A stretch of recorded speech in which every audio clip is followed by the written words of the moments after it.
ರಂಗಪ್ಪ ಚುಳ್ಕಿ ಅವರು ಕೇಳಿಕೊಳ್ಳುವುದೇನೆಂದರೆ, ನಾನು ನಿರಂತರವಾಗಿ 14 ವರ್ಷದಿಂದ ಅತಿಥಿ ಉಪನ್ಯಾಸಕರ ಸೇವೆಯನ್ನು ಮಾಡುತ್ತಿದ್ದು, ಈಗ ಅತಿಥಿ ಉಪನ್ಯಾಸಕರ ಕೆಲಸದಿಂದ ಅಥವಾ ಉದ್ಯೋಗದಿಂದ ಹೊರ ಹಾಕಿದ್ದು 1 ತಿಂಗಳಿಂದ ನಮ್ಮ ಜೀವನ ನಡೆಸೋದು ಭಾಳಷ್ಟು ಕಠಿಣವಾಗಿದೆ. ಸರ್ಕಾರಕ್ಕೆ ಕೇಳಿಕೊಳ್ಳುವುದೇನೆಂದರೆ, ನಮ್ಮ ಅತಿಥಿ ಉಪನ್ಯಾಸಕರ ಕಾಯಮಾತಿ ಅಥವಾ ಸಕ್ರಮಾತಿ ಮಾಡಿಕೊಂಡು ನಮ್ಮ ಜೀವನಕ್ಕೆ ಒಂದು ಆಧಾರವಾಗಿ ಮಾಡಿಕೊಡ್ಬೇಕೆಂದು ತಮ್ಮಲ್ಲಿ ಕೇಳಿಕೊಳ್ಳುತ್ತೇನೆ. ಜೊತೆಗೆ ಸರ್ಕಾರಿ ಪ್ರಥಮ ದರ್ಜೆ ಕಾಲೇಜಿನಲ್ಲಿ ವ್ಯಾಸಂಗ ಮಾಡ್ತಿರುವಂಥ ವಿದ್ಯಾರ್ಥಿಗಳು ಹಿಂದುಳಿದ ಜನಾಂಗ, ಅಲ್ಪಸಂಖ್ಯಾತರು, ಕಡು ಬಡವರಿಂದ ಬಂದಂಥ ವಿದ್ಯಾರ್ಥಿಗಳೇ ಹೆಚ್ಚಾಗಿ ಅಡ್ಮಿಷನ್ ಪಡೆದುಕೊಂಡಿರುವುದರಿಂದ ಅವರ ಕಾಳಜಿಯನ್ನು ತಾವು ಸರ್ಕಾರಕ್ಕೆ ಗಮನ ತೆಗೆದುಕೊಂಡು ನಮ್ಮ ಸಮಸ್ಯೆಗಳನ್ನು ಪರಿಹಾರ ಮಾಡಿಕೊಂಡು ಅತಿಥಿ ಉಪನ್ಯಾಸಕರೇ ಯಾವುದೇ ರೀತಿಯಾದ ಸಮಸ್ಯೆಗಳನ್ನು ಪರಿಹಾರ ಮಾಡಿ ಕಾಯಮಾತಿಯನ್ನು ಮಾಡಿಕೊಂಡು ಸಕ್ರಮಾತಿ ಮಾಡಿಕೊಂಡು ಎಲ್ಲರನ್ನ ಒಂದು ನೆಲೆ ಕೊಡಬೇಕೆಂದು ತಮ್ಮಲ್ಲಿ ಕೇಳಿಕೊಳ್ಳುತ್ತೇನೆ. ರಾಜ್ಯ ಅತಿಥಿ ಉಪನ್ಯಾಸಕರ ಸಂಘ ಜಿಲ್ಲಾ ಘಟಕ ಬೆಳಗಾವಿ, ನಾವು ಇವತ್ತು ಜಿಲ್ಲೆಯ ಪ್ರಮುಖರೆಲ್ಲ ಸೇರಿಕೊಂಡು ಇಂದು ಪ್ರಸ್ತುತ ಆಗಸ್ಟ್ 2ರಿಂದ ನಾವೇನು ನಮ್ಮನ್ನು ರಿಲೀವ್ ಮಾಡಿದ್ದಾರೆ, ರಿಲೀವ್ ಮಾಡಿದಾಗಿಂತ ನಮ್ಮ ಜೀವನ ಭಾಳಷ್ಟು ಸಂಕಷ್ಟದಲ್ಲಿ ತೊಂದರೆಗೆ ಒಳಗಾಗಿದ್ದೇವೆ. ಜೀವನ ಸಾಗಿಸೋದು ಕೂಡ ಕಷ್ಟ ಆಗಿದೆ. ಈಗಾಗಲೇ ಮಾನ್ಯ ಗಣವೆತ್ತ ಸರ್ಕಾರ, ಮಾನ್ಯ ಮುಖ್ಯಮಂತ್ರಿಗಳಾದಂಥ ಸಿದ್ದರಾಮಯ್ಯನವರು ಕೂಡ ಭಾಳಷ್ಟು ಸಮಾಜವಾದಿ, ಭಾಳಷ್ಟು ಸಮಾಜದ ಸಾಮಾಜಿಕ ನ್ಯಾಯ ಕಳಕಳಿಯನ್ನು ಹೊಂದಿದಂಥವರು. ಇವರು ಆಡಳಿತಕ್ಕೆ ಬರುವ ಮುಂಚೆ ತಮ್ಮ ಪಕ್ಷದಲ್ಲೇ ಪ್ರಣಾಳಿಕೆಯಲ್ಲಿ ಅತಿಥಿ ಉಪನ್ಯಾಸಕರನ್ನು ಸೇವಾ ಭದ್ರತೆ ಮಾಡ್ತೇವೆ ಅನ್ನುವಂಥ ಒಂದು ಭರವಸೆಯನ್ನು ಇಟ್ಕೊಂಡಿದ್ದರು. ಅದೇ ರೀತಿ ಸರ್ಕಾರ ಹಾಗೆ ಅತಿಥಿ ಉಪನ್ಯಾಸಕರೆಲ್ಲರೂ ನಾವು ಅವರನ್ನು ಬೆಂಬಲಿಸಿ ಉತ್ತಮ ಸರ್ಕಾರವನ್ನು ನಾವು ನಂಬಿಕೊಂಡಿದ್ದೇವೆ.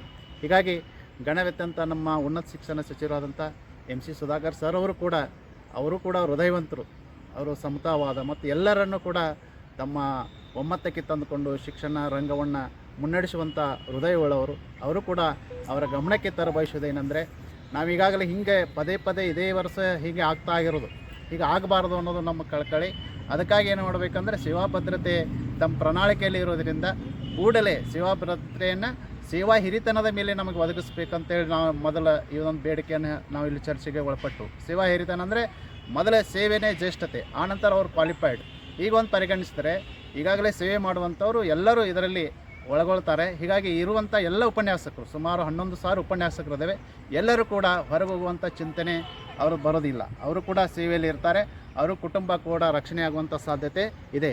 ಹಾಗಾಗಿ ಈಗಾಗಲೇ ಮಾನ್ಯ ಎಲಿಜಿಬಲ್ಲು ನಾನ್ ಎಲಿಜಿಬಲ್ ಚರ್ಚೆಗಳು ನಡೆದಿದ್ದಾವೆ. ಆದರೆ ಸರ್ಕಾರ ಮೊನ್ನೆನೇ ಕೂಡ ಒಂದು TET ಪ್ರಾಥಮಿಕ ಮಾಧ್ಯಮಿಕ ಶಿಕ್ಷಣ ಯಾರಿಗಿಲ್ಲ ಅವರನ್ನು ರಕ್ಷಣೆ ಮಾಡ್ಕೋಸ್ಕರ ಸುಪ್ರೀಂ ಕೋರ್ಟಿನ ಆದೇಶ ಇದ್ದರೂ ಕೂಡ ಸರ್ಕಾರ ಒಂದು ಉನ್ನತ ಸಚಿವರೆಲ್ಲ ಕೂಡಿಕೊಂಡು ಸಚಿವ ಸಂಪುಟದಲ್ಲಿ ಒಂದು ನಿರ್ಣಯವನ್ನು ಮಾಡಿರು, ಇಲ್ಲ TET ಕಡ್ಡಾಯ ಅಲ್ಲ ಅಂತೇಳಿ.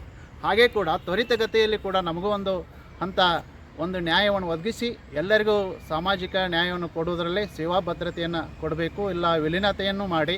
ಹಾಗಾಗಿ ಇರುವಂಥ ಎಲ್ಲ ಅತಿಥಿ ಉಪನ್ಯಾಸಕರನ್ನು ನಾವು ಕಾಪಾಡಿಕೊಳ್ಬೇಕು. ಅದು ಸರ್ಕಾರದ ಉದ್ದೇಶ ಕೂಡ ಇದೆ, ನಮಗೆ ಭಾಳಷ್ಟು ಕುತೂಹಲ ಇದೆ. ಹಾಗಾಗಿ ಇದನ್ನು ಶೀಘ್ರದಲ್ಲಿ ಈಡೇರಿಸ್ಕೊಂಡು ಹೋಗಬೇಕು. ಮತ್ತು ಹೀಗೆ ಆದರೆ ಇಲ್ಲಿ ನಮ್ಮ ಸರ್ಕಾರಿ ಕಾಲೇಜಿನಲ್ಲಿ ಬರುವಂಥ ಆರ್ಥಿಕವಾಗಿ ಹಿಂದುಳಿದಂಥ ಮಕ್ಕಳೇ ಹೆಚ್ಚಾಗಿದ್ದೇವೆ. ಹಾಗಾಗಿ 1.5 ತಿಂಗಳಾಯಿತು. ಇವತ್ತು 1 ತಿಂಗಳು ಸುಮಾರು 10-15 ದಿನ ಆಗಲಿಕ್ಕೆ ಬಂತು. ಅಲ್ಲಿ ಮಕ್ಕಳ ವರ್ಗಗಳು ಕೂಡ ನಡೀತಾ ಇದ್ದಾವೆ. ನಮ್ಮ ರಾಣಿ ಚೆನ್ನಮ್ಮ ವಿಶ್ವವಿದ್ಯಾಲಯದ ಸುತ್ತ ಇರುವಂಥ ಎಲ್ಲ ಕಾಲೇಜು ವ್ಯಾಪ್ತಿಯಲ್ಲಿ ಅವ್ರ ಮಕ್ಕಳ ಶೈಕ್ಷಣಿಕ ಕುಂಠಿತ ಆಗ್ತಾ ಇದೆ. ಇಲ್ಲಿ ನಾವು ಜೀವನದ ಸಂಕಷ್ಟದಲ್ಲಿ ನಾವು ಹೋರಾಟ ಮಾಡುವಂಥ ಸ್ಥಿತಿಯೂ ಇಲ್ಲ, ಮನೆಯಲ್ಲಿ ಕೊಂಡಿರುವಂಥ ಸ್ಥಿತಿಯೂ ಇಲ್ಲ. ಇದು ಸಮಾಜದಲ್ಲಿ ತಿರುಗಾಡುವಂಥ ಪರಿಸ್ಥಿತಿ ಕೂಡ ನಮ್ಮದು ಇಲ್ಲದಾಗೆ.